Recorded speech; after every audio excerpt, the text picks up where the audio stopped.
Bonjour, guten Tag, je me présente, je suis Thomas Manns, le directeur du bureau parisien de la Fondation Friedrich Ebert, ici à Paris.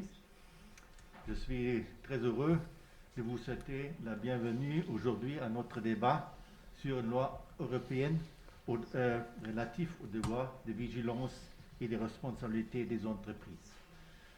Je vous souhaite cette bienvenue tant au nom de la Fondation Friedrich Ebert ainsi qu'au nom de la Fondation Jean Jaurès qui nous accueille aujourd'hui dans sa maison. Donc, un grand merci à nos collègues de la Fondation Jaurès pour cette hospitalité. Comme vous pouvez observer, malheureusement, la situation sanitaire ne nous permet pas encore d'organiser des débats en présentiel. Néanmoins, nous avons pu réunir ce soir les intervenants, les participants de cette table ronde. Donc, ce n'est pas nécessairement une table ronde ici, mais on peut s'imaginer une table ronde. Nous avons pu réunir les participants dans cette salle et je pense que cela rend le débat plus vivant et plus intense que seulement un débat en ligne. Bon, pourquoi débattre aujourd'hui une loi européenne sur le devoir de vigilance? Évidemment, ce n'est pas à cause de la campagne électorale qui est en cours en France. Ce n'est pas un sujet du débat national, malheureusement pas, mais peut-être on pourrait aider que ce serait au futur un débat aussi national. Mais il y a d'une part une initiative du Parlement européen. Celui-ci avait demandé en mars de l'année passée l'élaboration d'une proposition de loi ambitieuse sur le devoir de vigilance des entreprises. La Commission européenne est donc dans l'obligation d'élaborer une proposition de loi. Et d'autre part, la France a pris la présidence du Conseil de l'Union européenne au début de cette année.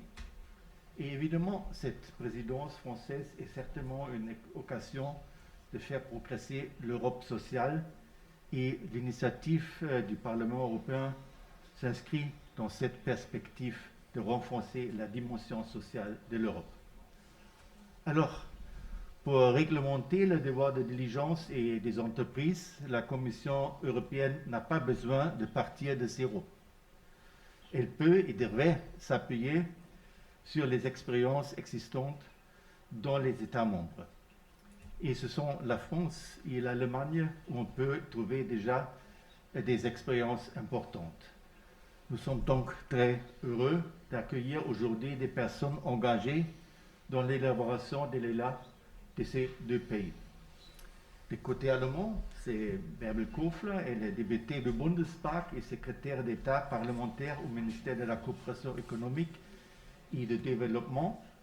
Et de côté de la France, Dominique Potier, il est député et membre de la Commission des affaires économiques de l'Assemblée nationale. Par ailleurs, Frédéric Lelouch apportera une perspective syndicale.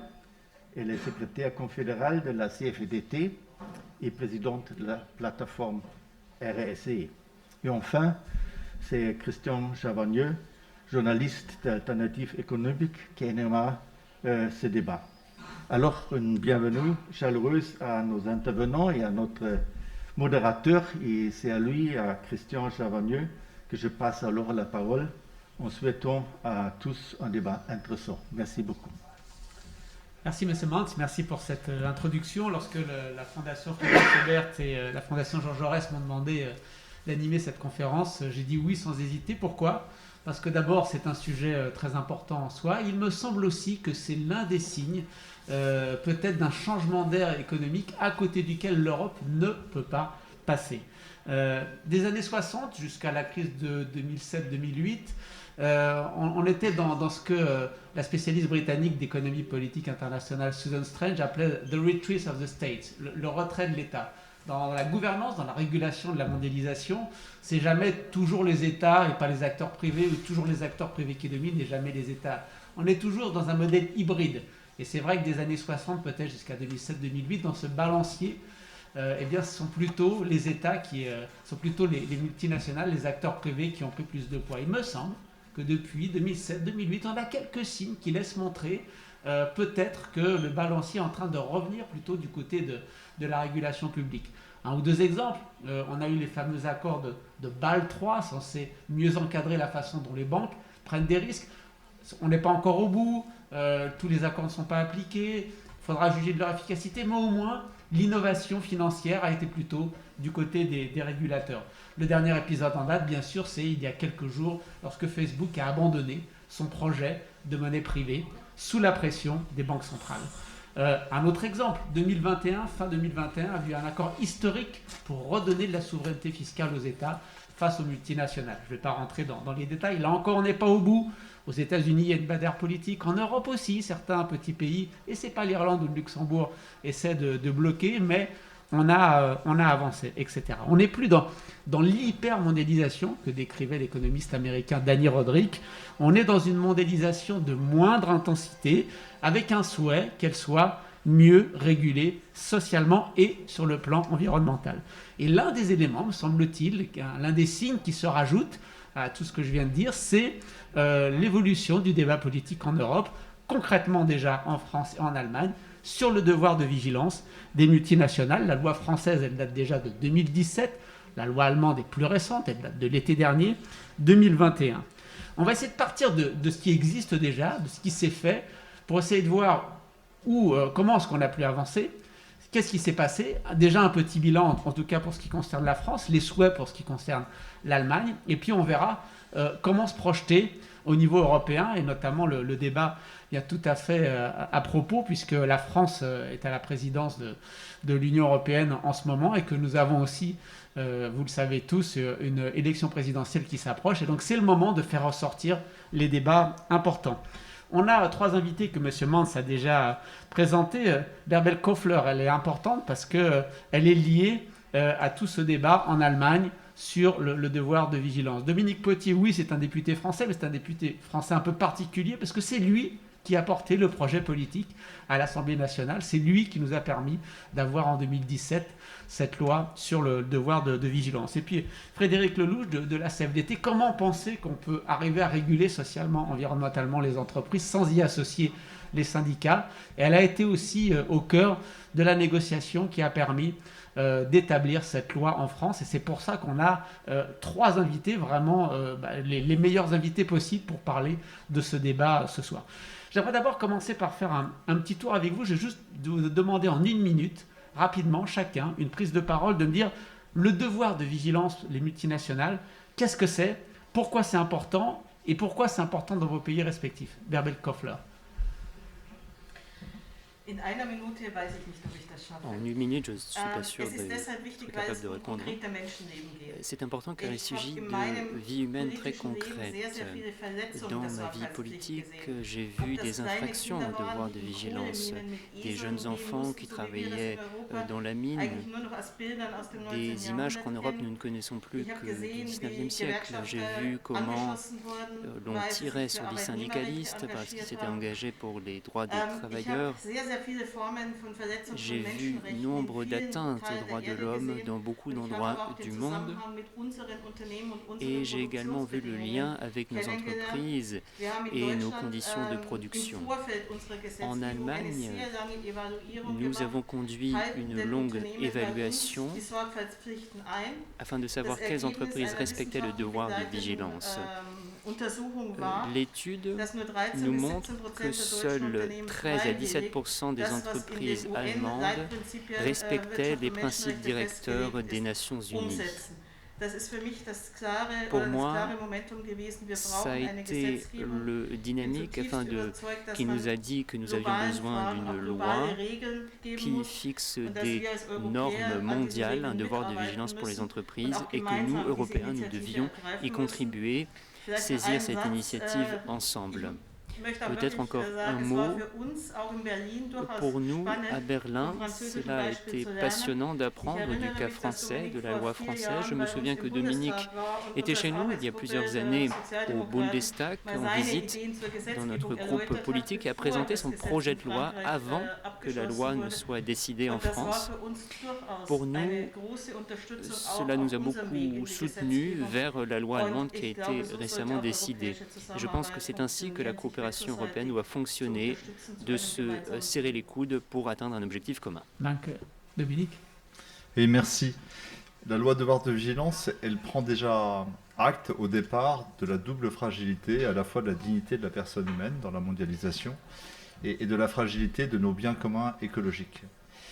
Et pour cela, elle invente un instrument du droit qui permet de lever le voile juridique hypocrite, le voile juridique artificiel qui sépare ceux qui ont le pouvoir économique, les donneurs d'ordre, de leurs sous-traitants ou des acteurs économiques des filiales qui, à l'autre bout du monde et dans des chaînes de production extrêmement complexes, réalisent l'activité économique de l'entreprise.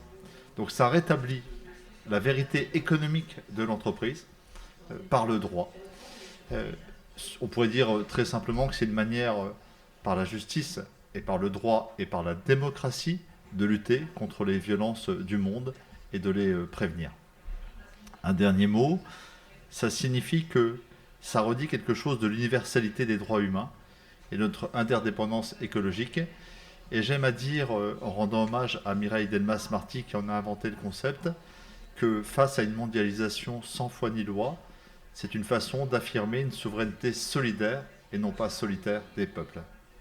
Souveraineté solidaire, merci, je retiens l'expression. Frédéric Lelouch. Alors, en complément, moi je dirais 3 mots, peut-être, et on y reviendra. La loi de vigilance, c'est les nouvelles frontières de l'entreprise, c'est-à-dire c'est enfin considérer l'entreprise dans sa chaîne d'approvisionnement et arrêter d'être dans des séparations juridiques qui empêchent de penser la responsabilité de l'entreprise dans toute sa chaîne de valeur. C'est aussi un mouvement. C'est la sortie un peu de la logique unilatérale qui prévalait jusqu'alors en matière de RSE, une logique très descendante et communicationnelle. La loi sur le devoir de vigilance, on y reviendra, c'est une méthode qui associe les parties prenantes dans l'élaboration en fait, du plan de prévention des risques. Et donc en ça, c'est un mouvement. C'est un mouvement qui n'est pas simplement descendant et unilatéral. Et c'est, comme je le disais, une méthode d'association des acteurs qui change complètement la dynamique qui existait jusqu'avant 2017. Alors, c'est pas un sujet qui, naturellement, s'est imposé dans le débat politique français. J'aimerais bien qu'on fasse un petit peu l'historique en France et en Allemagne. Peut-être d'abord avec vous, Dominique Potier, puisque la loi française est plus ancienne. Comment est-ce que vous avez réussi à en faire un objet de politique en France, et comment surtout vous avez réussi à vaincre les réticences, parce que c'était loin d'être évident au début? Mais c'est 4 ans de combat parlementaire. Et je me souviens... il faut s'étonner de l'étonnement à ce qu'une loi vienne des parlementaires. Dans la Ve République, on en vient à s'étonner que des parlementaires créent une loi face à l'exécutif qui est réticent, qui hésite, face à un lobbying puissant d'une partie du monde de l'entreprise. J'aime bien, comme toi, Barbel, distinguer dans l'entreprise les différents courants de pensée qui se sont exprimés à cet instant. Qui était le ministre de l'économie à l'époque ? Il y a eu plusieurs ministres de l'économie, mais il y a eu Emmanuel Macron, puis Michel Sapin. D'accord. C'est intéressant pour le débat européen qui arrive. Mais avant il y a eu Arnaud Montebourg et d'autres. Pour faire. Et c'est surtout quelque chose, une idée qui est née de 3 cercles à qui j'aime systématiquement rendre hommage. Le cercle des organisations non gouvernementales qui ont formé une coalition. Un cercle des syndicats qui encore aujourd'hui portent ce combat, c'est la Confédération européenne des syndicats, actuellement présidée par Laurent Berger. Je veux rendre hommage à Isabelle Schumann notamment, qui porte ce combat à l'échelle de l'ensemble des syndicats européens. Et c'est bien sûr le monde intellectuel, le monde académique. j'en profite, Christian Chavagneux, pour vous dire dans le débat actuel que quand la société civile et le monde intellectuel coopèrent avec le Parlement, ils sont capables de bouleverser la marche du monde et de faire tomber des murs de résistance tels que j'ai eu à les connaître dans cette longue période de combat où les navettes parlementaires s'enlisaient, où le fait même de mettre ce sujet à l'ordre du jour a été un combat permanent à la fois des syndicats, des ONG sur le terrain, des parlementaires les plus convaincus. Nous l'avons fait avec des forces politiques différentes. Elles étaient plutôt à gauche, mais à chaque fois, nous avons eu le souci de former un cercle qui permette d'élargir le combat et de parler à d'autres courants de pensée. Donc, ce mouvement original, né du monde intellectuel et de la société civile porté au Parlement, va finir par faire basculer l'exécutif dans la dernière partie du mandat, suite à un dernier courrier et peut-être la plus grande pétition parlementaire. Une pétition parlementaire, c'est quand même... C'est étonnant, le concept même de pétition parlementaire. Nous écrivons au président de la République, je me souviens très bien de ce courrier, et c'est peu de temps après l'entrée au Panthéon de Geneviève de Gaulle-Anthonioz, et le président de la République avait fait l'hommage du courage. Je me souviens prendre la plume et lui dire, et 180 députés qui signent derrière, et qui disent « Monsieur le président de la République, c'est le moment du courage ». Face aux forces du marché, aux forces de l'argent, d'affirmer le droit, la dignité du travailleur. La vie d'un jeune travailleur vaut plus que tout l'or du monde. Et nous devons protéger ça. Bon. Et in fine, face à ces pressions multiples, l'exécutif nous permet d'engager dans un temps très court l'adoption de cette loi et l'adopter le dernier jour du mandat. Donc c'est un périple politique qui va être bientôt raconté dans une bande dessinée, je crois. C'est un véritable périple politique, c'est une autopsie de la Ve République. Et ça dit aussi un récit d'espérance dans le combat politique. Juste pour, bien sûr, préparer le débat européen, quelles étaient les forces qui s'opposaient vraiment à ce qu'on puisse progresser? D'emblée, nous savions déjà qu'il y avait un dessein européen à cette loi. Et elle avait, bien sûr, la France a été pionnière. Elle a été dans un débat dès le début, vous l'avez dit, à Berlin, avec les forces progressistes, les ONG, les syndicats, etc., le monde intellectuel, les universités, etc. Mais nous savions que si la France était pionnière, la directive devait être européenne. Nous passions de l'échelle artisanale à l'échelle industrielle. Nous pesions sur l'économie monde. Et le changement d'échelle est très significatif. Nous y reviendrons. Mais s'il y a une directive européenne, c'est un acte majeur dans la mondialisation, puisque c'est chargé avec les marchés bilatéraux et multilatéraux. Donc c'est une nouvelle donne dans le capitalisme mondialisé. En attendant, quelles étaient les forces qui se sont le plus opposées? Une partie du patronat, notamment organisé, mais j'ai toujours mesuré la différence entre l'entretien individuel avec un chef d'entreprise, y compris des grandes multinationales, qui lui-même nous faisait part de ses doutes, du caractère irréversible de cette prise en compte des droits humains, de l'environnement, autrement que dans la soft law, mais dans la hard law, etc. Et puis les positions syndicales fermées, intransigeantes. Donc le patronat était en fait à l'intérieur partagé. Dans chaque grande entreprise multinationale, il y a des forces de cadres, de salariés qui doutent et qui œuvrent, et qui sont partagés par cette idée.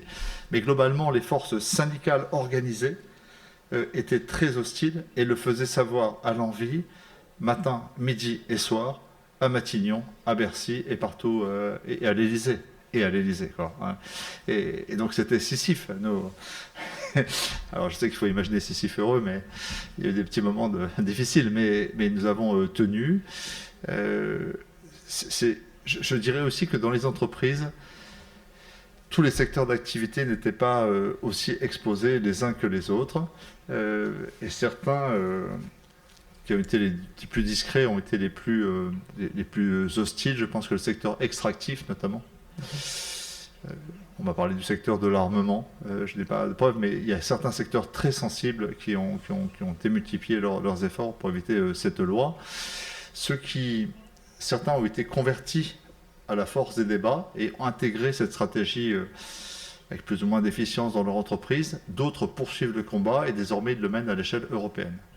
Rapidement, l'effacement du débat en France et l'absence de contestation n'a pas été une illusion pour nous. Nous avons qu'il y a eu un déport de cette hostilité au devoir de vigilance vers une directive européenne dont l'espoir pour ses opposants au devoir de vigilance était d'amenuiser la directive afin qu'elle fasse perdre l'essence et l'espoir porté par la loi française et pour une bonne part par la loi allemande. Merci, on y reviendra.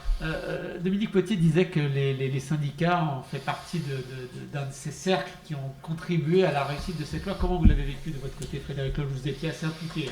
Oui, effectivement, on était un cercle d'organisation effectivement de la société civile. Dominique Potier a associé de façon assez inédite en fait un groupe d'organisation de la société civile à la fabrique de la loi, et du coup c'est vraiment une loi très à l'écoute des attentes des organisations, et du coup on ne pourra jamais le remercier assez, parce que ça a été une aventure aussi, un combat collectif assez riche, assez fort, où chacun avait sa place. C'est-à-dire qu'en fait, à la CFDT, on porte cette idée que les travailleurs ne sont pas des simples parties prenantes des organisations, des entreprises, mais sont une partie constituante, et à ce titre devraient être pleinement associés aux politiques de RSE, mais plus globalement à la stratégie de l'entreprise.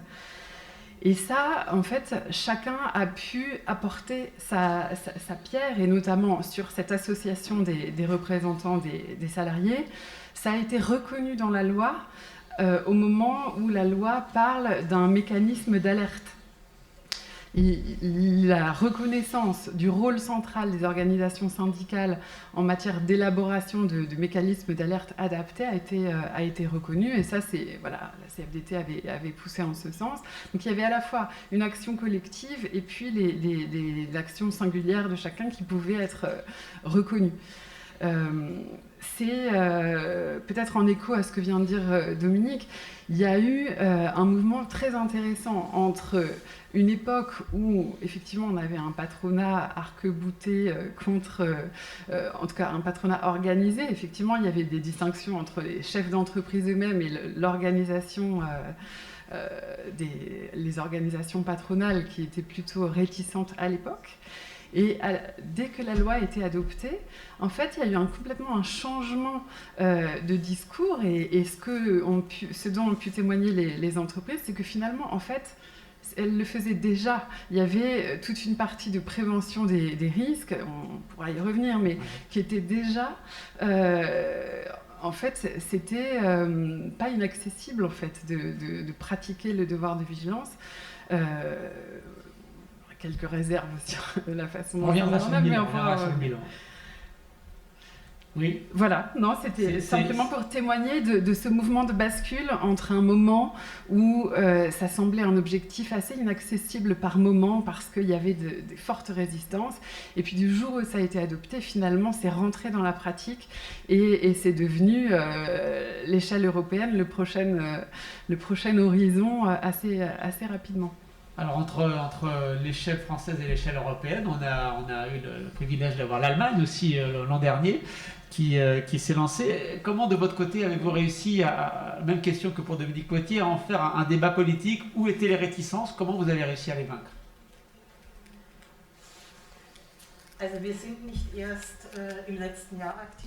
Nous n'avons pas commencé à être actifs uniquement l'année dernière. C'est une histoire sans fin, comme le disait Dominique. Il y a des années déjà, nous avons commencé. Je me souviens qu'il y a des années, je me suis engagé pour des normes en matière de bonnes conditions de travail. Ce débat a été initié il y a déjà plusieurs années. Et au début, c'était simplement un débat des idées, un débat qui intéressait uniquement des spécialistes, mais pas un public large, qui intéressait uniquement certains syndicalistes, mais qui n'avait pas cette large dynamique que nous avons connue. Et petit à petit, cela a fait boule de neige après que nous avons commencé en 2015 à traduire la Déclaration des Nations Unies, à la transposer en droit allemand et d'en faire un plan d'action national. Et puis, cela a lancé un discours général entre les représentants du patronat, les représentants syndicaux, la société civile dans les ministères. En 2017, nous avons inscrit dans le contrat de coalition, si après les résultats de ce plan d'action, avec des mesures volontaires, nous n'arrivons pas à avancer, alors il faudra prendre des mesures contraignantes. 2 ans après, nous avons constaté à travers une étude que seuls de 13 à 17% des entreprises, selon les normes des Nations Unies, respectent ces normes, ces devoirs de vigilance. Et ensuite, nous avons lancé le processus qui s'est étalé sur plusieurs années. Parfois, nous étions désespérés, la loi n'avançait pas, le projet de loi n'avançait pas. Mais ce qui nous a vraiment aidés, et l'expérience française à ce sujet ressemble à l'expérience française, ce qui nous a aidés, c'est cette coalition immense entre, oui, même des entreprises, nombre des entreprises qui nous ont dit il nous faut une loi, des comités d'entreprise, des syndicats, des organisations non gouvernementales, des organisations de protection de l'environnement. Donc une coalition très large au sein du Parlement également. Nous nous trouvons à l'époque, comme on dit en Allemagne, une grande coalition, donc conservateurs, sociaux-démocrates, avec des sensibilités différentes s'agissant de l'économie, disons-le, et donc une répartition selon les ministères. À l'époque, le ministère pour la coopération économique et l'aide au développement était en faveur de cette loi et a collaboré avec le ministère du Travail qui a piloté ce projet de loi. Ce que nous avons vu ensuite, c'est ce qui se joue actuellement à l'échelle de l'UE, un engagement très fort de la part des organisations patronales afin de faire échouer cette loi, de réduire la portée de la loi, de réduire l'efficacité de la loi. Et ce n'est qu'à travers cette grande coalition à l'échelle de la société civile, etc., de décider de cette loi. Je ne bois pas souvent au Bundestag, mais lorsque nous avons voté cette loi, eh bien, nous avons débouché le champagne. Car nous avons compris, oui, toutes les lois sont imparfaites, il faut ensuite les évaluer, les faire évoluer, mais nous savions bien que si nous n'arrivons pas à décider d'une telle loi au Bundestag, alors l'initiative à l'échelle de l'UE ne pourra pas avancer. Alors qu'il y a déjà des initiatives à l'échelle de l'UE, le commissaire Reynolds par exemple, le Parlement européen. Alors, si nous n'avions pas réussi, on aurait pu dire si les Allemands n'y arrivent pas, personne n'y arrivera. Nous savions que nous avions une responsabilité plus globale. Et je ne peux que le répéter, il était extrêmement important d'avoir avant nous cette loi française, sans quoi cela aurait été encore plus difficile pour nous. Et moi, en tant que social-démocrate, ce qui me tenait particulièrement à cœur, et j'en suis très fier, c'est d'inclure certaines dispositions qui renforcent les droits des syndicats. Car nous avons en Allemagne le système de la codécision, à savoir que les représentants du personnel ne sont pas seulement entendus, mais qu'ils ont une influence, un pouvoir très concret. C'est présent dans notre loi. Et que les comités d'entreprise doivent être pris en compte. Dans la loi est également présent des soutiens aux syndicats.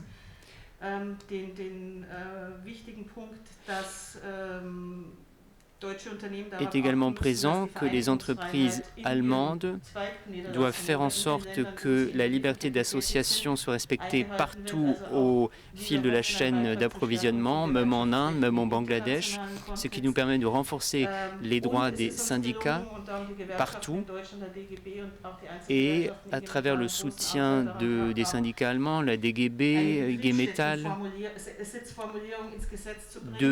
d'introduire ces différents point dans la loi, à savoir que ce ne sont pas seulement que les entreprises allemandes qui sont concernées, mais aussi les entreprises étrangères qui ont un siège secondaire ou principal en Allemagne, de sorte que cela évite donc de délocaliser l'entreprise pour éviter cette réglementation. C'est donc une loi, comme je l'ai dit, qui va contribuer à renforcer les syndicats partout dans le monde. Et je souhaite que cet aspect soit présent dans la directive européenne, donc de renforcer le droit des travailleurs. Juste pour l'histoire, est-ce que Angela Merkel soutenait ce travail au moment de la grande coalition? Est-ce qu'il y avait une forme de consensus politique? Je me projette toujours un petit peu dans le débat qu'on aura tout à l'heure sur qu'est-ce que ça peut devenir au niveau européen. On sait bien qu'au niveau européen, la gauche toute seule, la droite toute seule, les progressistes tout seuls, les conservateurs tout seuls n'y arrivent pas. Il faut arriver à créer des coalitions. Est-ce que du côté allemand, du côté d'Angela Merkel, je sais juste pour l'histoire, mais est-ce que dans la grande coalition, au-delà du SPD ou des Verts, il y avait des gens qui de l'autre côté soutenaient aussi cette avancée?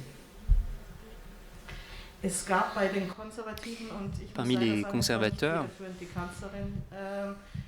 et la chancelière, il y avait des conservateurs qui étaient convaincus qu'une telle loi était nécessaire.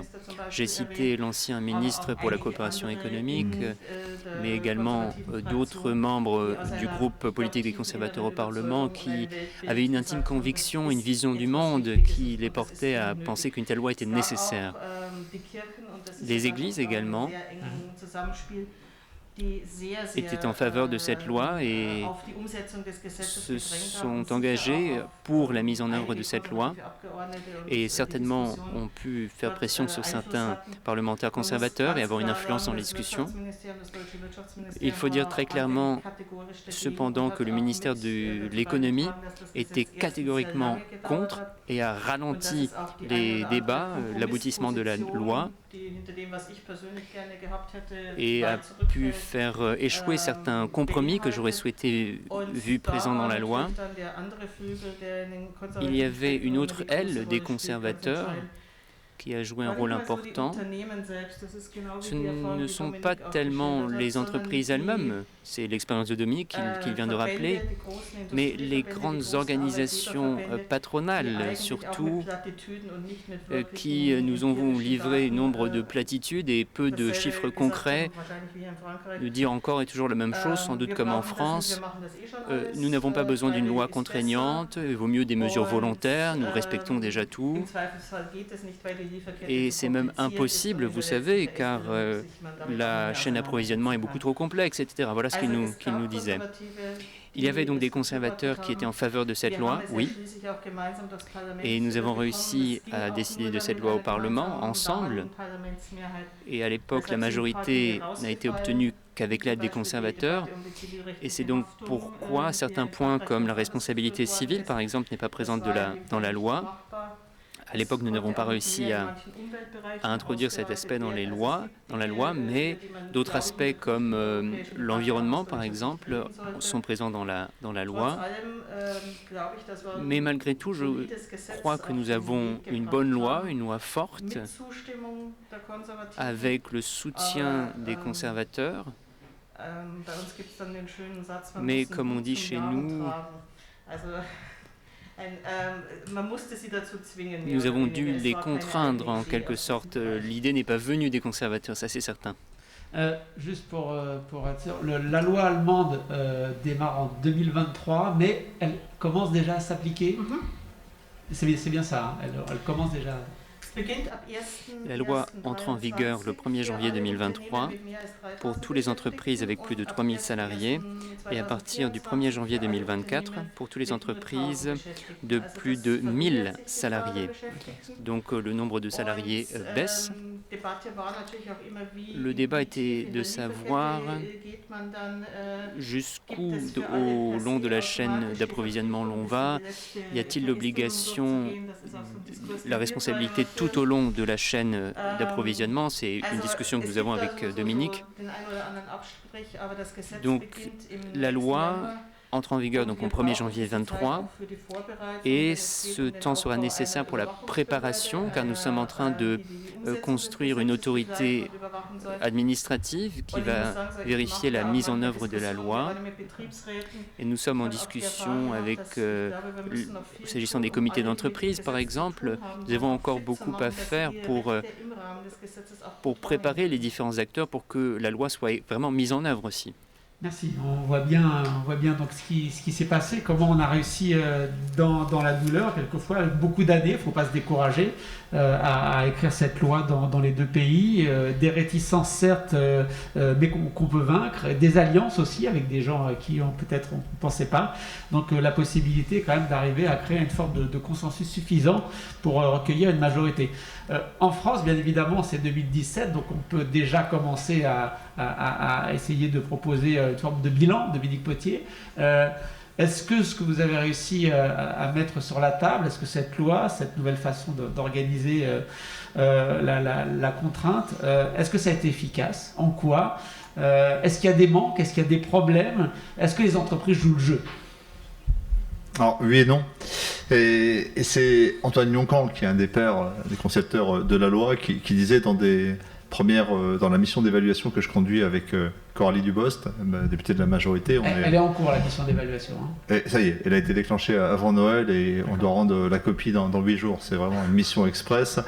Vous comprendrez les contraintes. Et en fait, on va faire l'ordre du jour de ce que devrait être une vraie évaluation. On fera le sommaire de ce que devrait être une vraie évaluation. On a choisi de faire l'état de l'art parce que on a de la chance, il y a beaucoup de publications, comme c'était une innovation légistique, il y a eu beaucoup de travaux de juristes, d'économistes, de sociologues à l'échelle nationale et internationale. Donc on a collectionné ces avis. Les sociétés de conseil privés, avocats et autres, ont eux-mêmes documenté ce sujet, parce que pour eux c'était un nouveau marché de conseil et d'accompagnement. Et puis on a les ONG qui ont fait leur propre radar, leur propre évaluation. Donc on a une somme de savoir qu'on a collectionné et qu'on est en train de scanner pour en tirer des enseignements. Bien sûr, nous rencontrons les parties prenantes. Et puis nous avons choisi, dans la dynamique de l'engagement de la France et de beaucoup de pays européens dans l'alliance dite 8-7 contre le travail des enfants et la traite des êtres humains, donc c'est l'ODD, Objectif de développement durable 8-7, qui parle de l'esclavage moderne et du travail des enfants, de regarder ce sujet à travers 3 filières, l'extractif, le textile et l'agroalimentaire. Mais vous imaginez bien qu'il faudrait quasiment les moyens d'une commission d'enquête. Donc ce qu'on fait, c'est ouvrir des portes, deviner les champs qu'il faudrait explorer derrière, les labyrinthes qu'il faudrait parcourir, etc. Donc on donnera des indications de ce que doit être une véritable évaluation. Mais c'est Antoine Lyon-Caen qui nous invite à une forme de modestie en la matière. Nous étions impatients d'avoir cette commission d'évaluation, mais même arrivé tardivement, Antoine Lyon-Caen nous dit « c'est tôt ». La mise en œuvre de la loi sur le plan juridique en France après une année blanche 2018, c'est 2019. Donc c'est une loi qui a 2 ans. Alors moi j'entends beaucoup de critiques. Il y a ceux qui disent « tout va bien, c'est parfait ». Il y a ceux qui disent il n'y a rien qui va, c'est une catastrophe. Je pense que vraiment la vérité, et c'est pas parce que je suis social-démocrate que je dis ça, mais je pense que pour vraiment plonger dans le sujet, rencontrer des entrepreneurs, des syndicalistes en permanence sur ce sujet, je peux vous dire que la vérité est très nuancée. Il y a des entreprises qui n'ont pas réalisé leur plan de vigilance. Celle-là aurait mérité une sanction immédiate, sévère, etc. C'est un mépris de la loi qui est insupportable. Quelles entreprises, par exemple ? Par principe, je ne donne pas de nom sur des affaires qui sont en justice et je ne donne pas de nom d'entreprise. Je ne vais pas déroger, cher Christian, aujourd'hui à cette règle. Mais de grandes banques, de grandes sociétés n'avaient pas jugé utile, des géants de l'agroalimentaire, les premières années, 2019, 2020, elles se sont rattrapées depuis, n'avaient pas jugé utile de se conformer à la loi, simplement. Et celles qui ne le font pas sont en justice. Non, il y a eu d'autres procès pour d'autres choses, parce qu'on avait un problème de liste, et il fallait être sûr que l'entreprise soit dans la liste. Enfin, on était sur le début, on défrichait. Bon. En tout cas, les entreprises, certains, il y a 3 catégories. Il y a une toute petite minorité qui n'a pas fait de plan de vigilance. Cela a été évidemment condamnable. Il y a ceux qui se sont vraiment mis au boulot de façon systémique. C'est-à-dire qu'elles ont dit, c'est un changement d'échelle. Et moi, je veux croire qu'elles sont entre un tiers et moitié, qui ont dit mais ce processus est irréversible. C'est une question d'éthique et de cohésion dans l'entreprise avec nos salariés, nos cadres, nos ouvriers, etc. Ils y tiennent et ça fera leur fierté de l'entreprise. C'est les marchés du futur. Les marchés émergents seront du côté de la responsabilité sociale et environnementale. Le risque réputationnel est trop lourd. Les sanctions à côté, c'est rien. C'est surtout vraiment la peur d'un risque réputationnel. Et puis donc, pour des raisons à la fois éthiques et économiques, une grande partie des entreprises, je veux le croire, ont fait un changement d'échelle. Elles nous disent tous, c'est un changement d'échelle. On faisait des choses, comme le disait très bien Frédéric tout à l'heure, on faisait déjà de la RSE. Mais on le faisait en B2B, avec des agences de notation plutôt conciliantes et sur des normes souvent américaines plus qu'européennes, bon, sur des standards américains, et dans des logiques qui ne sont pas celles du droit. Donc elles faisaient de la RSE de façon compartimentée et opportuniste. Là où elles étaient bonnes, elles le faisaient savoir. Et quand elles étaient mauvaises, elles oubliaient de le signaler. Bon. Le devoir de vigilance est une obligation d'une vision à 360 degrés. Si je rajoute la corruption comprise dans la loi Sapin 2 dans les mêmes années, il y a un bouleversement du droit. C'est-à-dire qu'on doit, de la corruption aux atteintes à l'environnement, aux atteintes aux droits humains, au droit syndical, on a un champ qui sont l'application des directives, des principes directeurs de l'ONU, de l'OCDE, de l'OIT, qui sont mis en œuvre par une nation à travers un nouveau droit. Donc elles disent que c'est une grande révision et c'est une mise en mouvement. Et puis il y a une dernière catégorie qui sont celles qui font le service minimum, à peine plus que la déclaration extra-financière. Elles cochent les cases. Elles cochent les cases, elles disent qu'est-ce qu'on nous demande formellement? Eh bien, nous allons faire le minimum. Elles visent essentiellement à protéger du risque juridique leur entreprise, plus qu'à atteindre le dessein de la loi qui est de protéger les plus fragiles au bout du monde et nos écosystèmes communs. Donc celles-là sont à côté d'un rendez-vous historique. Elles seront un jour, je pense, rattrapées par leurs collaborateurs. Les jeunes, la jeunesse éthique, la jeunesse climat n'ira pas travailler dans ces entreprises. Demain, les consommateurs d'Europe et d'ailleurs n'achèteront plus leurs produits et leurs services. Demain, grâce à une nouvelle taxonomie de l'épargne, on n'investira plus dans leur entreprise, que ces entreprises du passé. Et puis en plus, un juge leur rappellera qu'elles ne sont pas à la hauteur des risques qu'ils ont mal cartographiés. Et s'il y a un jour une faute, elles leur répareront en puissance 2, puisqu'elles n'ont pas mis en place les systèmes préventifs qu'elles avaient à faire. Donc nous sommes sur quelque chose qui est en train de se faire, qui est en train de naître. Condamner d'emblée l'insuffisance de la loi aujourd'hui, alors qu'elle a à peine 2 ans, serait ridicule. Penser de façon béate que tout est accompli comme un coup de baguette magique serait une autre erreur. La vérité est entre les deux. Et si j'ai encore une minute, cher Christian, je prendrai l'exemple des lois Nadeau. Les lois Nadeau, Martin Nadeau, député de la Creuse, ouvrier de la Creuse, qui en 1898 crée les premières lois accidents du travail. Cette fois-là, cher Barbel, nous avons quelques années de retard par rapport à nos amis allemands qui ont déjà créé les caisses accidents du travail. C'est une révolution parce que Martin Nadeau établit un principe de responsabilité entre l'employé, qui n'est pas un salarié, qui est souvent un journalier ou un tâcheron, et l'employeur, dans la causalité d'un accident du travail. Jusque-là, c'était la fatalité ou la maladresse. Ce lien de causalité va générer, pour le patronat de l'époque, les mines et les forges essentiellement de l'industrie naissante, un système d'assurance mutuelle pour que l'accident ne provoque pas une faillite, et pour équilibrer ces caisses de mutualisation, un système préventif. C'est une révolution technologique et des pratiques, du management et des technologies, qui va se traduire d'ailleurs par une croissance et une prospérité dans les entreprises. Eh bien aujourd'hui, l'histoire de Martin Nadeau, elle ne s'est pas faite en 1 an, elle ne s'est pas faite en 2 ans. C'est un processus sur une décennie qui a essaimé partout en Europe, inspiré de l'Allemagne, a essaimé en Europe et a fait que le droit du travail et des accidents du travail a été humanisé, le principe de responsabilité, de prévention et de réparation a été installé. C'est une révolution, elle ne s'est pas faite d'un claquement de doigts. Et je pense qu'à l'échelle des usines du monde, qui sont aujourd'hui dans des chaînes extrêmement complexes, nous sommes en train de vivre exactement le même processus. Il faut accepter que ce processus prenne du temps.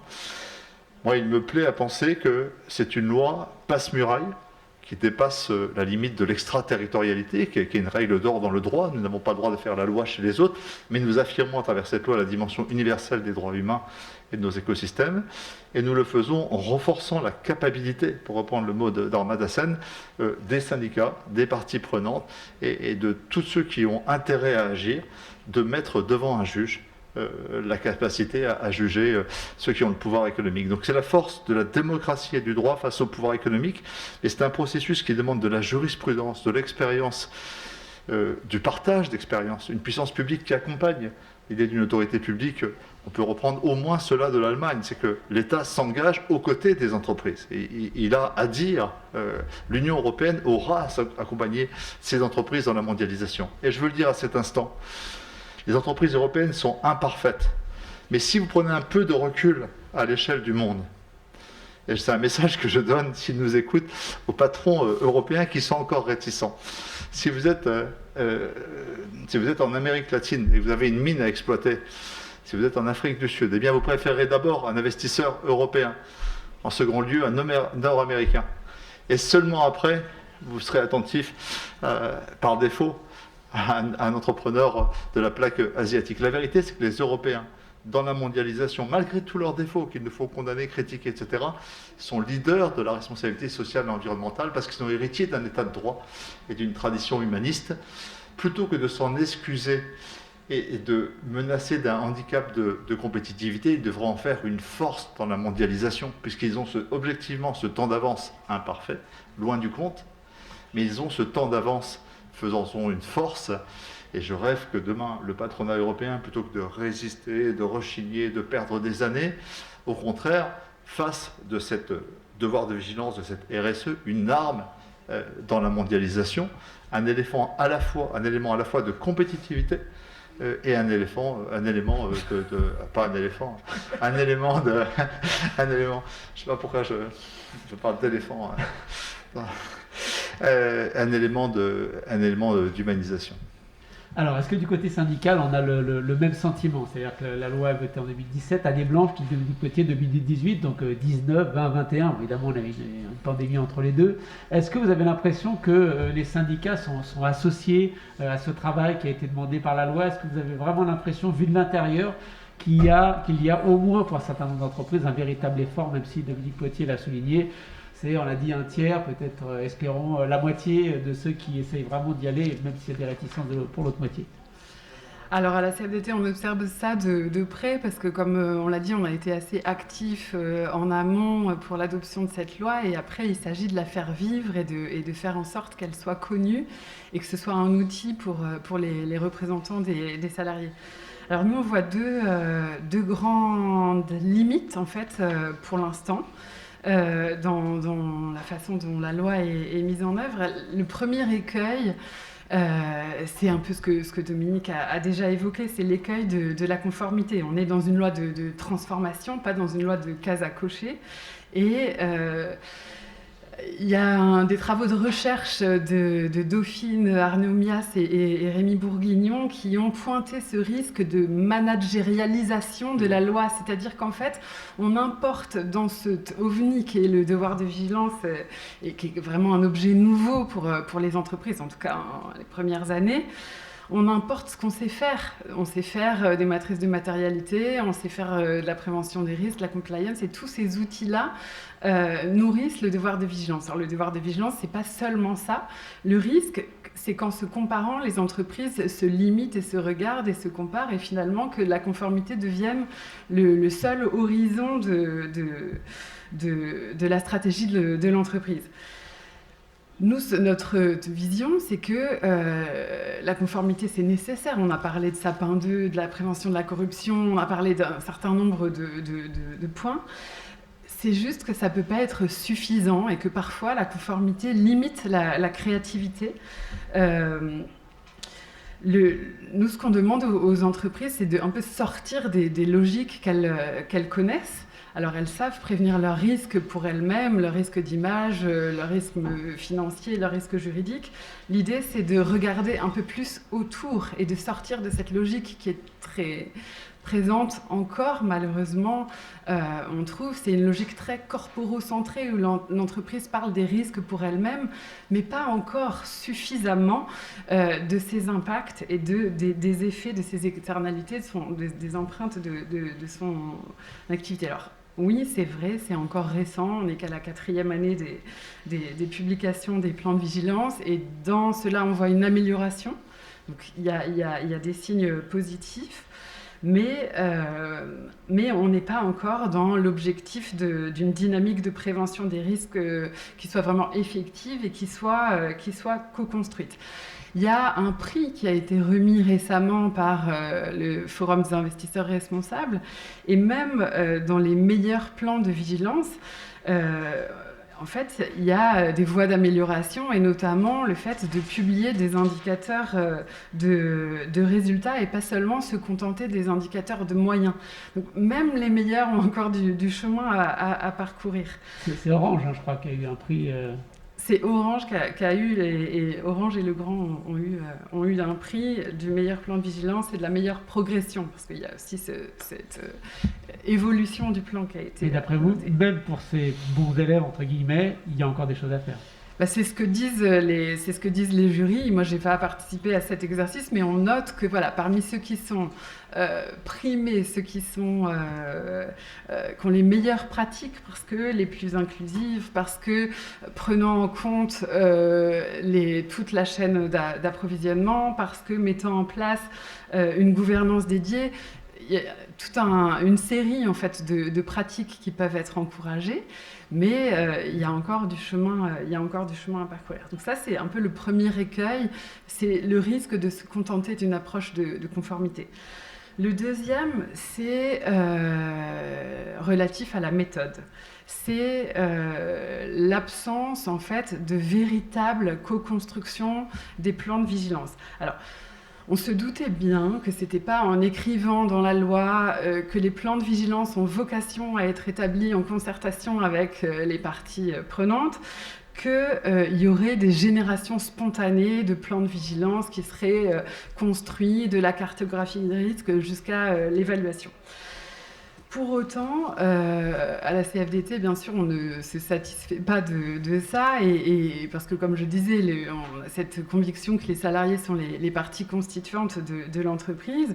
Il y a encore trop peu d'entreprises qui associent véritablement, qui mentionnent l'association de leurs parties prenantes. Il y a une étude de l'entreprise pour les droits de l'homme qui mentionnait en 2020 que seulement 24% des entreprises mentionnaient l'association des organisations syndicales. Et c'est une tendance qu'on confirme, nous, en interne, dans nos travaux de coopération, dans nos travaux de recherche, pour voir comment les travailleurs et leurs représentants sont associés à différentes étapes des plans de vigilance. Nous, ce qu'on imagine, c'est que les plans de vigilance comportent plusieurs étapes. La première, c'est la cartographie des risques. Pour nous, il serait utile qu'à un moment donné, les représentants des salariés soient associés à cet exercice de cartographie des risques, parce qu'ils connaissent bien la réalité de l'entreprise, son implantation, et donc ils pourraient faire remonter certains risques et qu'ils auraient repérés dans leur fonction et dans leur dialogue avec les salariés. Aujourd'hui, c'est clairement pas le cas. Pas suffisamment. Le deuxième temps en fait où les salariés et leurs représentants pourraient être associés, c'est dans le mécanisme d'alerte. C'est d'ailleurs une obligation légale, mais là il y a encore beaucoup à faire. La loi précise que le mécanisme d'alerte doit être élaboré en concertation avec les organisations syndicales représentatives. Et là, ce qu'on voit, c'est que parfois les organisations syndicales sont informées une fois que le mécanisme a déjà été réfléchi. Alors pour nous, il n'y a pas de mécanisme d'alerte qui soit universellement efficace, et il y a besoin qu'il soit adapté à la réalité de l'implantation géographique de l'entreprise, que la problématique des langues soit bien prise en compte, que l'accès à ce mécanisme d'alerte soit réfléchi, que est-ce que c'est le même mécanisme que celui qui est prévu par la loi Sapin 2 ? Tous ces points méritent de faire l'objet de débats en interne, selon nous.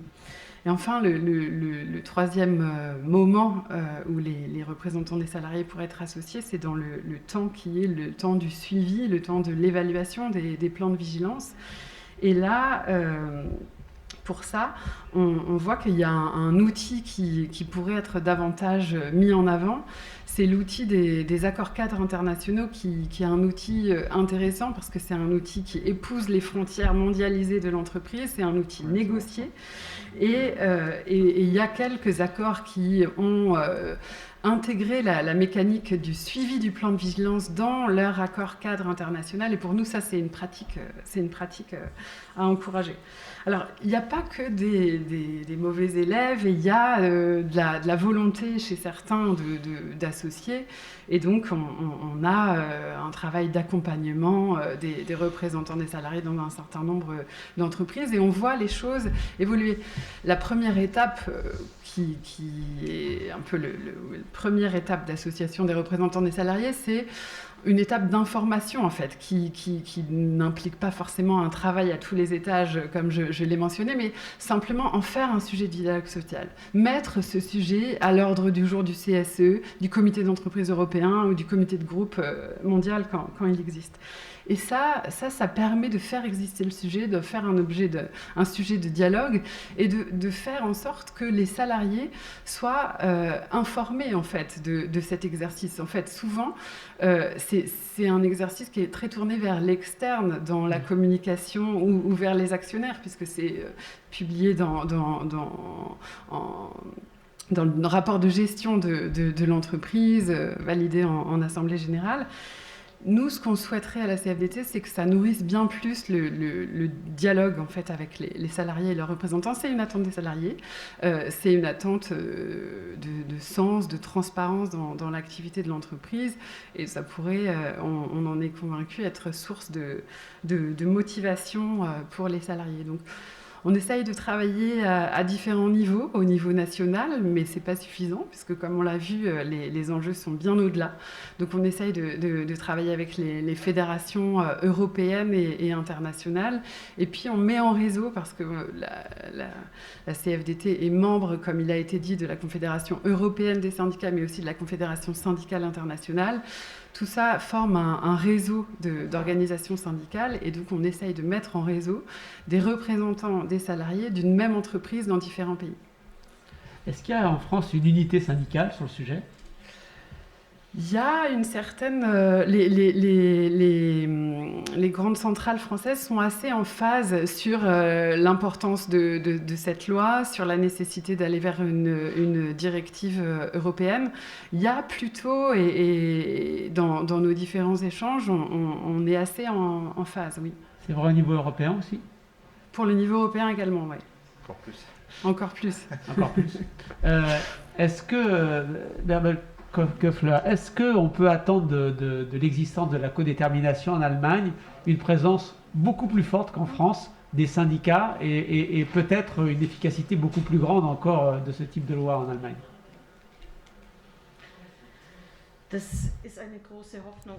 C'est ce que nous espérons, du moins, et c'est pour cela que nous devons essayer d'introduire la codétermination et la codécision dans cette loi. Cela concerne bien sûr les grandes entreprises qui ont d'abord, en tout premier lieu, à se préoccuper de cette loi. Et lorsque le comité d'entreprise est impliqué dans une entreprise, comme vous venez de l'expliquer, et a la possibilité, d'après ce qu'il sait, aussi parce qu'il communique avec d'autres collègues dans un autre pays, que c'est ainsi que les devoirs de vigilance, petit à petit, sont mis en œuvre également. Et nous espérons que cela conduira à des améliorations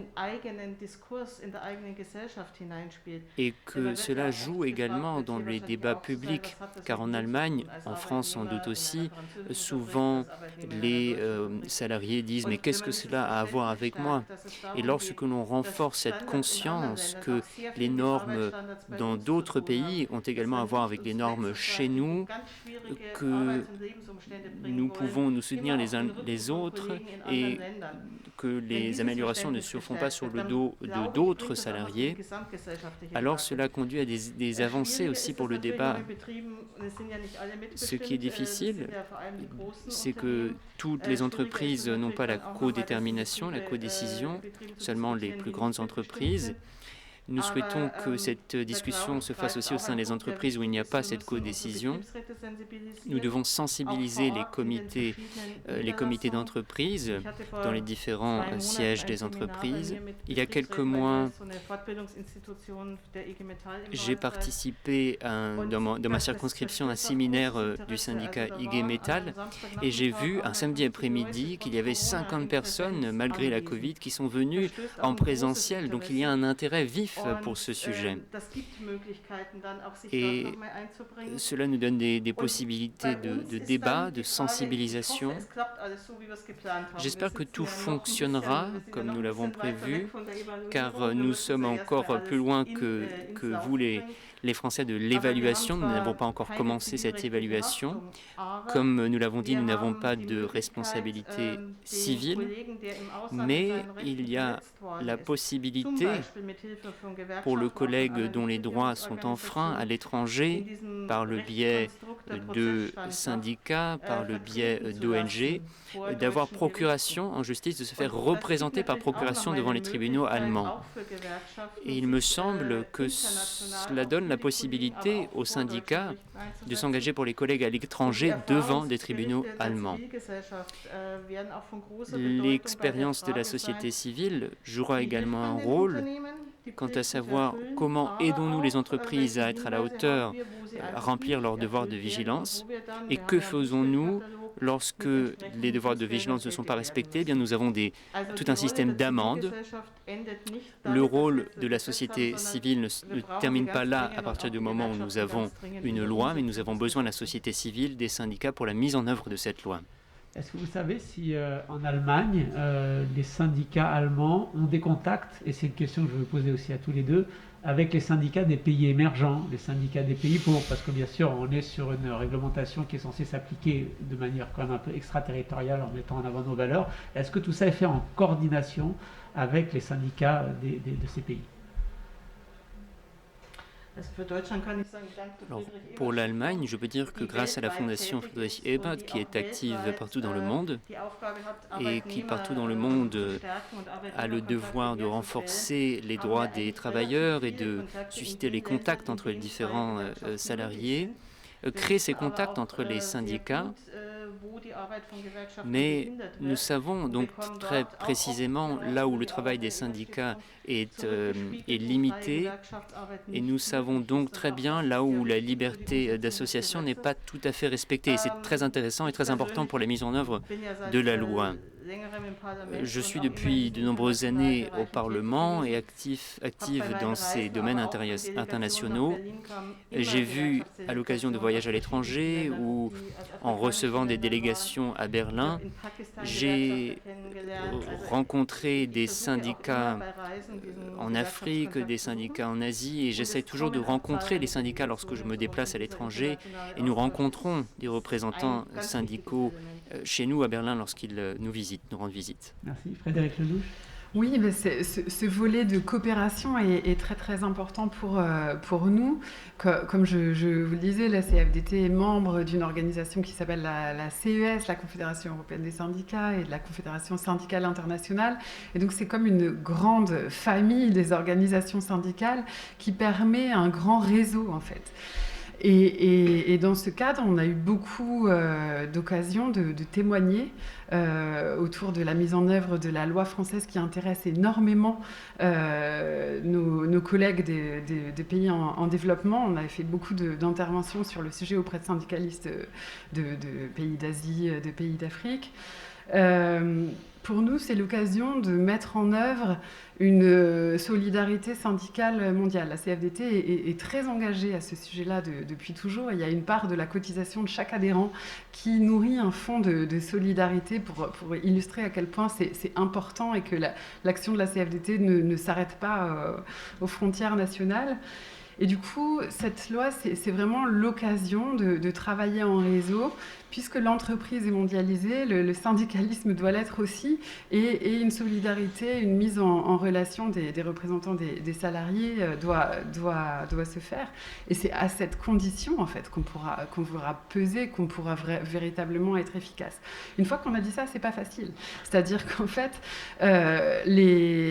par exemple, si on parle du dialogue social international, ce sont des instances qui ne se réunissent pas aussi fréquemment qu'un CSE, par exemple. Et donc, du coup, comment on fait avancer ce sujet-là quand on a une instance qui se réunit 2 fois par an ? C'est insuffisant pour faire un travail qui soit suffisamment nourri et alimenté et actualisé.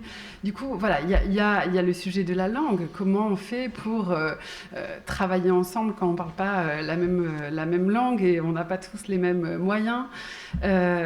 Donc, ça pose un certain nombre de sujets pratiques, mais dans le souhait, en tout cas, il y a vraiment le souhait d'en faire un sujet de coopération, un sujet de solidarité syndicale. Et donc, on continue à œuvrer en ce sens. On a pris quelques entreprises pilotes pour lesquelles on essaye de mettre en réseau les travailleurs de France et dans la chaîne d'approvisionnement en Afrique, principalement dans un projet de coopération. On devrait publier prochainement les résultats. Je peux vous demander quelles entreprises sont concernées ? C'est Sanofi, Vinci et Orange. D'accord, ça va être intéressant. Donc oui, depuis le départ, on a en tête le potentiel très international de cette loi. Donc l'action a commencé en France, mais ne peut pas du tout rester simplement française. Dominique Poitier, je suppose que vous nous avez dit que les ONG, les syndicats ont joué un rôle clé pour faire advenir cette loi. Je suppose que pour la faire vivre, c'est important pour vous que du côté syndical et du côté des ONG, il y a un investissement massif pour qu'elle soit vraiment concrètement mise en œuvre. J'écoute avec beaucoup de bonheur les initiatives ici de la CFDT. Je suis quasiment toutes les semaines celle de la Confédération européenne syndicale dans son combat très prégnant en vue de la publication de la directive. Et puis je découvre à travers la fondation allemande, et je salue vraiment cet effort d'internationalisation non seulement du savoir, mais des capacités à agir grâce à ce savoir. Et là, c'est une des missions de la fondation allemande que je salue et qui m'inspire. Les ONG y contribuent. Pour ma part, le voyage a été annulé, mais l'Agence française de développement, lorsqu'on a refait la loi de l'aide publique au développement, on a remis tous les éléments du devoir de vigilance comme une des conditionnalités d'alerte, de prévenance des risques. Les marchés publics ont été enrichis dans la loi climat, donc il y a toutes sortes d'immersion dans l'ensemble des lois, des principes du devoir de vigilance. Mais notamment avec l'Agence française de développement, je devais participer à un séminaire en Afrique du Sud. Il est annulé à cause il est reporté à cause de la pandémie, mais c'était, je crois, plusieurs dizaines de leaders européens, de leaders africains, tant dans le domaine politique qu'économique, donc chefs d'entreprise et candidats à l'engagement politique, qui étaient dans un séminaire de formation, et dans ces 10 jours, ils avaient gardé une journée sur le devoir de vigilance. Et nous devions travailler sur ça. Donc comment, pour des futurs leaders africains, s'appuyer sur ce droit né en Europe, dans nos pays, et devenait une arme de développement au nom du droit. Je trouvais que cette idée était sympathique. Récemment, c'est un mouvement international de jeunes agriculteurs chrétiens qui travaillent sur ce sujet. Donc il y a un effet d'essaimage de ce principe qui est tout à fait heureux. La société civile doit s'emparer et se donner les moyens, et nous devons lui donner les moyens. Il importe que l'Union européenne accompagne, en tant que puissance publique, ce mouvement d'internationalisation que nous décrivons ici. Alors on va bientôt attaquer donc la question de la négociation européenne sur le sujet qui va commencer. Mais un point de détail, enfin peut-être pas de détail, mais que je voudrais que vous précisiez tous les deux, vos lois respectives concernent combien d'entreprises ? Dominique Poitier, en France, combien d'entreprises sont concernées ? Vous savez que c'est un des points de contestation importants, c'est que nous n'avons pas les moyens, mais c'est des moyens, on ne s'est pas donné les moyens, mais objectivement c'est compliqué parce qu'il faut avoir accès à des informations internationales. Bon, Bercy nous dit que c'en est autour de 250 entreprises. 250. 250 Au début, entreprises, on disait plutôt 150, on est plutôt 250. On est à 250 entreprises. Et puis, mais ce sujet-là est presque devenu secondaire, puisque rapidement, s'il y a une directive européenne, et grâce à l'avancée allemande, que que nous avions pressenti, les structures d'entreprise étant différentes en Allemagne et dans d'autres pays de l'Union européenne. Le seuil va descendre en cascade progressivement, donc la question du seuil va devenir une question relative. Elle nous a quand même bien enquiquiné pendant quelques années. En Allemagne, combien d'entreprises sont concernées?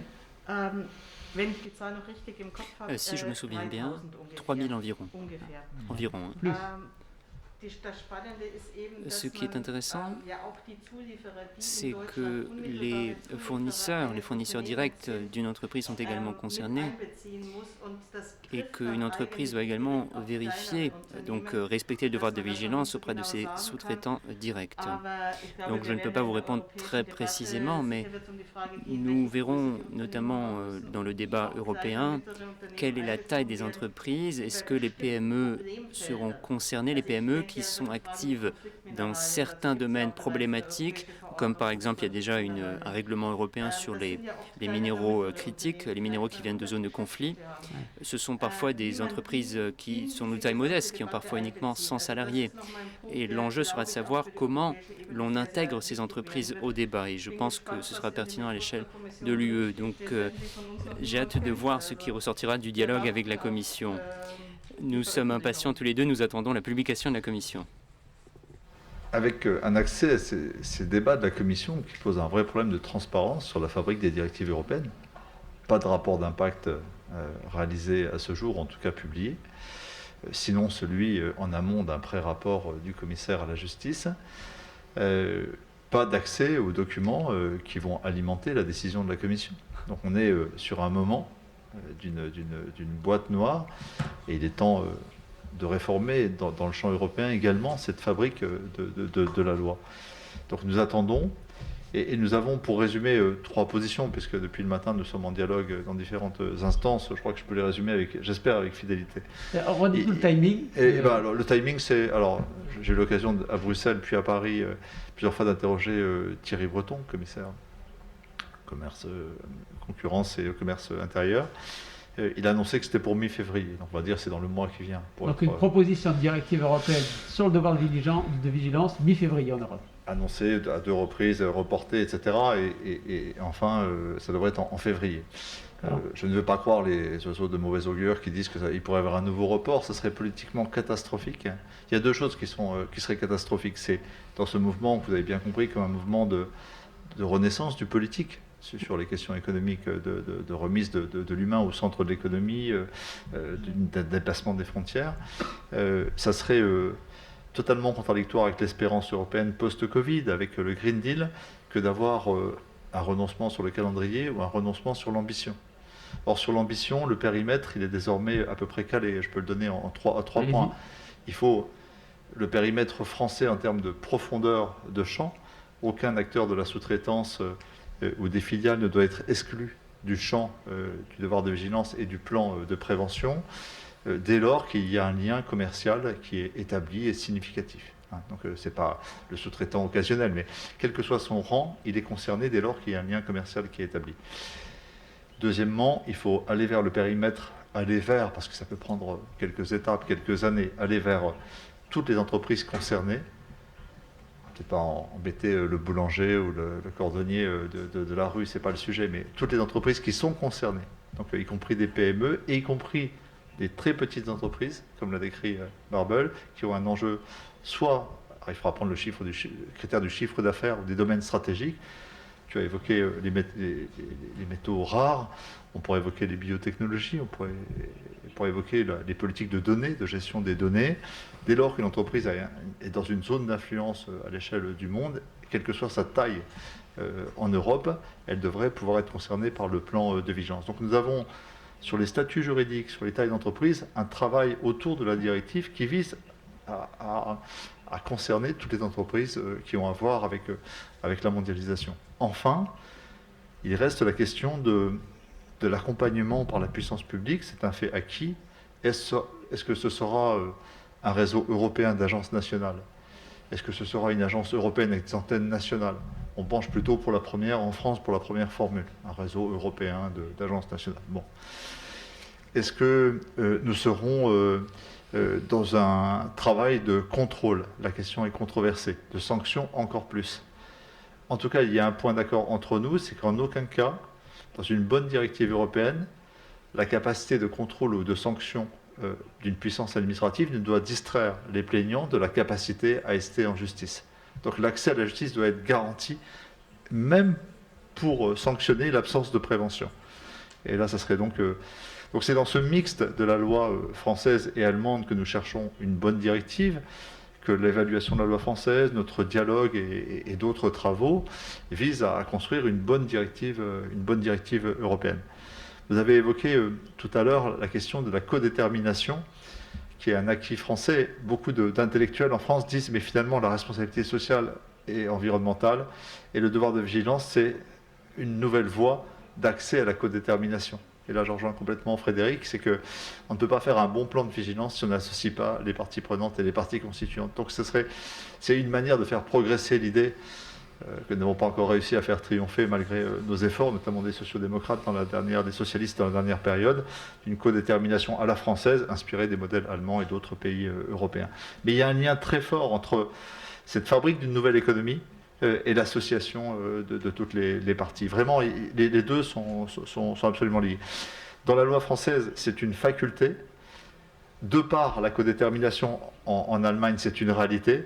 Il restera donc à ce que la directive crée une obligation de moyens à défaut de résultats, parce qu'on peut imaginer que les configurations géographiques, historiques, soient différentes d'un pays à l'autre, mais le principe même de ne pas fabriquer...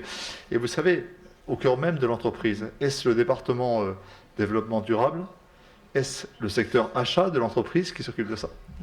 Quand c'est le secteur achat, on est dans le dur de l'entreprise et on est en train de transformer l'entreprise. Donc, toutes ces questions-là, elles sont en devenir. Et la directive devra veiller à ce que ça soit bien toute l'entreprise et non pas la périphérie de l'entreprise qui se mette en responsabilité et qu'elle le fasse en transparence et en concertation avec tous ceux qui ont à voir avec ces enjeux-là. Donc ça, il y a la loi, il y a l'esprit de la loi, il y a les règlements d'application dans les nations, dans les pays membres. On est parti pour 3 ans de débats passionnants, mais plus on aura une directive de bon niveau au départ, plus ça sera facile d'atteindre les objectifs que nous nous sommes assignés. Alors, vous venez de le dire, une directive européenne, ce n'est que le début, puisqu'après, les États vont en discuter, le Parlement européen va en discuter, tous les syndicats, mais les syndicats patronaux aussi, tout le monde va pouvoir jouer de son influence, si ce n'est déjà le cas, au niveau de la première mouture de la directive. Herbert Koeffler, dites-nous aujourd'hui, d'après vous, quel est l'état des lieux des forces politiques? On voit bien qu'en France, en Allemagne, il y a 2 soutiens importants. Est-ce que dans d'autres pays européens, vous pouvez compter aussi sur des soutiens? Est-ce qu'il y a des oppositions franches? On l'a vu dans le débat sur la taxation des multinationales, il y avait des pays qui soutenaient, mais des pays qui étaient contre. On a fini par trouver un compromis. Est-ce que, d'après vous, il y a des pays qui vont être vraiment hostiles, des pays qui vont être vraiment porteurs? Où se situe le rapport de force aujourd'hui?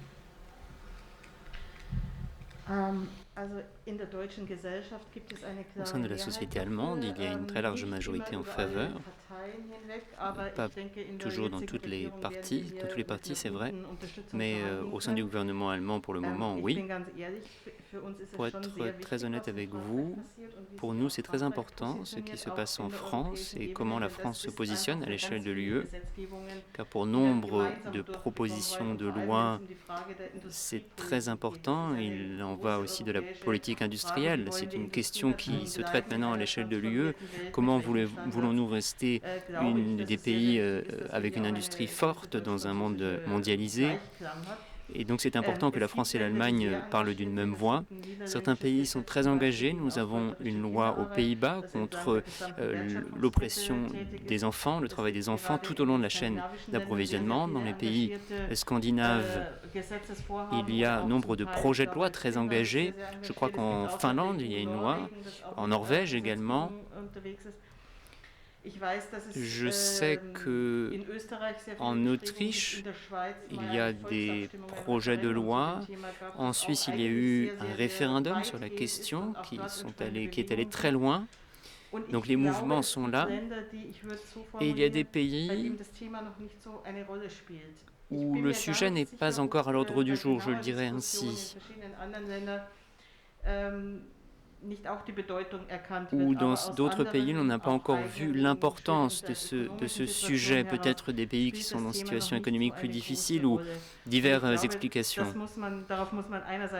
Il faut bien sûr l'accepter, le prendre en compte, nous devons donc en parler ensemble, aborder ce sujet, mais tout en construisant une coalition de ceux qui sont déjà convaincus et qui veulent prendre des mesures. Je pense que nous sommes déjà plusieurs pays qui sont unis sur cette question et nous pouvons réaliser des comparaisons venant de différents endroits du monde. Je crois qu'il y a une loi en Californie, par exemple, contre l'esclavage. Donc on peut se fonder sur différents aspects dans différents endroits du monde. Et pour nous, ce qui est important, et Dominique le disait, c'est de coopérer avec les pays du Sud. Nous parlions d'une directive des Nations Unies que nous voulons mettre en œuvre et comment allons-nous faire en sorte que dans ces pays-là, concrètement, quelque chose se fasse. Nous avons un devoir d'action qui est présent dans notre loi et nous devons essayer de convaincre d'autres pays que les entreprises doivent agir, bien sûr uniquement dans ce qu'il leur est possible de faire. L'on ne peut pas convaincre des pays qui acceptent certains manquements que les entreprises de ces pays fassent la différence. Et en ayant à l'esprit toutes ces possibilités, et si l'on rassure les différents acteurs, eh bien on arrive à faire beaucoup de choses, car il y a beaucoup de choses que les entreprises ne savent pas, beaucoup de désinformation. Je l'ai vu dans le débat allemand. Beaucoup d'entreprises pensaient qu'elles allaient finir en prison parce que tel vis, ils ne peuvent pas expliquer où ils l'ont acheté. Et lorsqu'on prend un peu de distance par rapport à tout cela et que nous cherchons des mesures proportionnées, des mesures adaptées pour ne pas laisser advenir des atteintes aux droits de l'homme, alors les résistances diminuent aussi dans les pays qui ne se préoccupent pas encore tellement de cette question. Merci. Donc plutôt une vision optimiste du côté de nos deux députés. Est-ce que du côté syndical, vous avez la même vision, la même appréhension de ce qui peut se passer pour ces mois de combat qui se dessinent ? Alors, le sujet de la directive européenne est un sujet, une vraie attente de la CFDT, du mouvement syndical européen. Il y a une mobilisation qui est très forte malgré les reports incessants de la publication du texte. La CFDT fait aussi partie d'un collectif avec la CGT et d'autres organisations non gouvernementales qui a fait une campagne autour de la présidence française du Conseil de l'Union en disant si c'est pas vous, qui, si c'est pas maintenant, quand, pour essayer de mettre un peu la pression pour l'adoption d'une directive. Alors, ce qu'on demande à la CFDT avec d'autres, c'est qu'on ait une directive avec comme standard minimal la loi française. Il ne s'agirait pas d'avoir une directive qui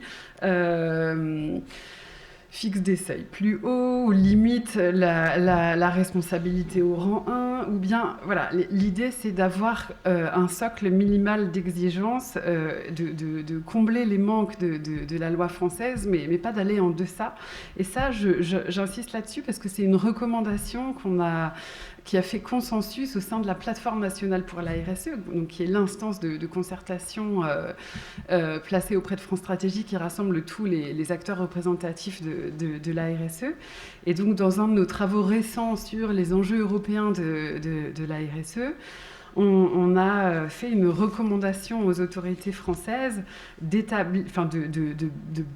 lors de leur présidence française du Conseil de l'Union, de pousser pour établir des mécanismes obligatoires et efficaces d'un devoir de vigilance qui couvre les activités des entreprises, de leurs filiales, de leurs fournisseurs et de leurs sous-traitants dans leur chaîne de valeur. Donc on s'est mis d'accord sur le fait que la chaîne de valeur était concernée.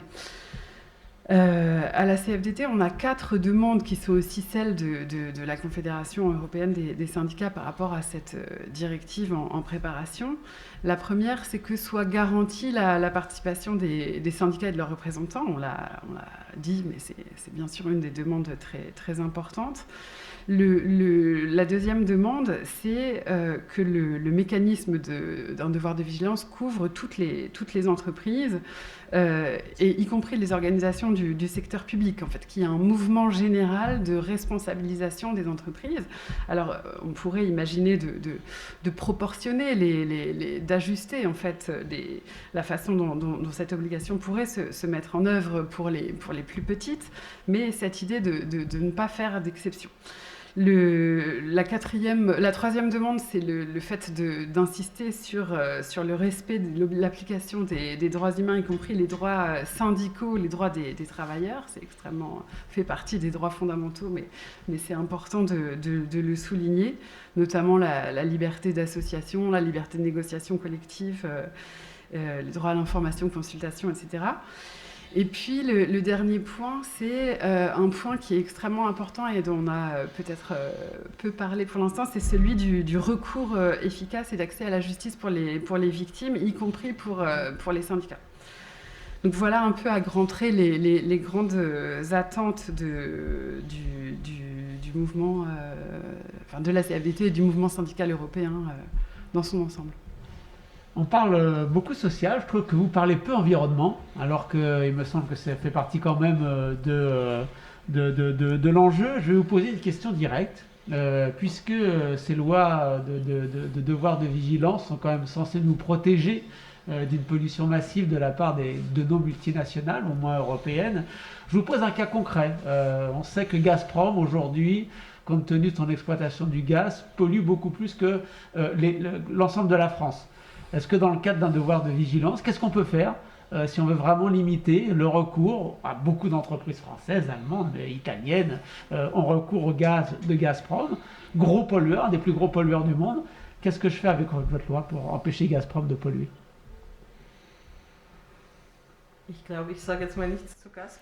Je ne m'exprimerai pas sur Gazprom, c'est un débat déjà très sensible en Allemagne. Mais dans notre loi allemande, ce qui est inclus, c'est que les atteintes à l'environnement également, quand ils ont des impacts sur les droits de l'homme, par exemple à travers la pollution d'entreprises énergétiques qui polluent la rivière, les habitants ne peuvent plus utiliser cette eau, par exemple polluants lourds. Selon notre définition, dans notre loi sur le devoir de vigilance, c'est couvert par notre loi. Nous avons listé et repris dans cette loi 3 conventions sur l'environnement. À notre loi, il y a une annexe avec les conventions internationales auxquelles les entreprises doivent s'orienter, doivent respecter. 3 conventions concernent l'environnement, comme je le disais, notamment sur le mercure et les pollutions en mercure de manière générale. Je pense que, bien sûr, nous pouvons encore améliorer les choses. Et très nettement, la question de l'environnement est arrivée assez tard dans le débat allemand. Ce lien entre l'environnement et les droits de l'homme, comment ce lien est inscrit dans la loi, c'est arrivé assez tard. Et il y a la proposition du Parlement européen avec des normes environnementales qui sont très ambitieuses. Et je pense que c'est une voie que nous pourrions suivre. Surtout, nous ne devons pas revenir en deçà de critères minimums que nous avons fixés. Et cela vaut également pour l'environnement. Et sur cette question, nous devons faire beaucoup plus à l'échelle de l'UE. Logiquement, cette loi vient d'une perspective de respect des droits de l'homme, a été appelés de ses voeux, de leurs voeux par des ONG de protection des droits de l'homme. Mais l'environnement est aussi présent, mais toujours dans cette dimension droits de l'homme, et je pense que cela ne suffira pas à l'avenir. Je ne vais pas citer d'exemple, mais je cite un exemple sans le nommer. Une entreprise qui exploite le charbon en Amérique du Sud. Cette extraction conduit à une pollution des fleuves. Cela contrevient au droit allemand, j'espère bientôt au droit européen. Et telle entreprise, pour l'instant selon le droit allemand, seront punis à des amendes et vont devoir répondre de ces actes devant des tribunaux allemands. Mais pour le moment, le droit qui est en vigueur, c'est toujours le droit qui vient du pays où les infractions ont été commises et pas le droit allemand. Donc cela ne suffit pas. Nous y reviendrons peut-être plus tard, mais nous devons également prendre garde et de ne pas nous tromper, d'essayer de résoudre tous les problèmes avec cette directive. Car bien sûr, nous devons avoir une politique commerciale durable. Que doit-il être présent dans les accords de libre-échange? Nous devons avoir un chapitre durabilité dans les accords de libre-échange. Comment associons-nous les différentes directives qui existent déjà pour améliorer les choses? Même la directive sur les appels d'offres, par exemple, comment allons-nous la transposer en droit national? C'est un débat que nous avons actuellement en Allemagne. Les appels d'offres publics, par exemple, sous quels critères l'État achètera telle ou telle chose achètera les uniformes, par exemple. Donc je pense que ce débat doit être encore élargi à d'autres sujets et tout ne sera pas réglé par une directive sur le devoir de vigilance, c'est certain. Mais voilà, c'est un aspect important. Merci. Dominique Potier, un mot? Oui, il ne faut pas attendre de la directive européenne qu'elle supplée aux carences de Glasgow. Hein. On n'est pas tout à fait dans la même échelle. Mais tout est lié. Droits humains et droits environnementaux. Et les droits de l'écologie aujourd'hui doivent être pensés philosophiquement comme des droits humains. Je prends un seul exemple. La question de l'accaparement des terres, sur lequel je travaille par ailleurs, qui est un sujet majeur. C'est un sujet de droits sociaux pour les paysanneries du Sud, c'est l'accès à leur sécurité, souveraineté alimentaire, mais c'est aussi une capacité de résilience pour lutter contre le dérèglement climatique qui est majeur sur les modes de pratique agronomique. Donc on voit bien comment une question qu'on peut attraper par le devoir de vigilance en condamnant le non-respect de la souveraineté alimentaire, du droit au sol, du droit aux terres. On a écrit des choses dans la loi française, dans les lois publiques d'aide au développement, on a réinscrit le droit au sol, le droit à la propriété, à l'exploitation des paysanneries des pays du Sud. Donc on voit bien comment le mécanisme qui condamnerait une multinationale qui enfreint ce principe de souveraineté alimentaire et de droit du sol pourrait contribuer à une régulation mondiale du droit des sols, garante d'un des moyens de lutte contre le dérèglement climatique. Donc, droits humains, les questions sociales, tout est lié, la question écologique, on le sait, tout est lié. Je voudrais attirer, si vous me laissez un dernier mot, deux risques concernant On a évoqué, en fait, le devoir de vigilance, et ce sera pour moi en conclusion, c'est obliger ceux qui ont le pouvoir économique à mettre en œuvre tout ce qu'ils doivent faire pour prévenir les risques que nous avons évoqués qui participent d'un droit universel dont je souligne que la loi allemande l'intègre dans ses textes alors que la loi française ne l'a pas fait. J'espère que la directive européenne intégrera des principes universels. Ce sera une sorte d'hommage au multilatéralisme onusien et ça serait symboliquement très important. Nous pouvons y veiller ensemble. Je souligne simplement qu'il est important de responsabiliser ceux qui ont le pouvoir économique, mais ça ne va pas faire en sorte que les acteurs publics démissionnent de leurs responsabilités.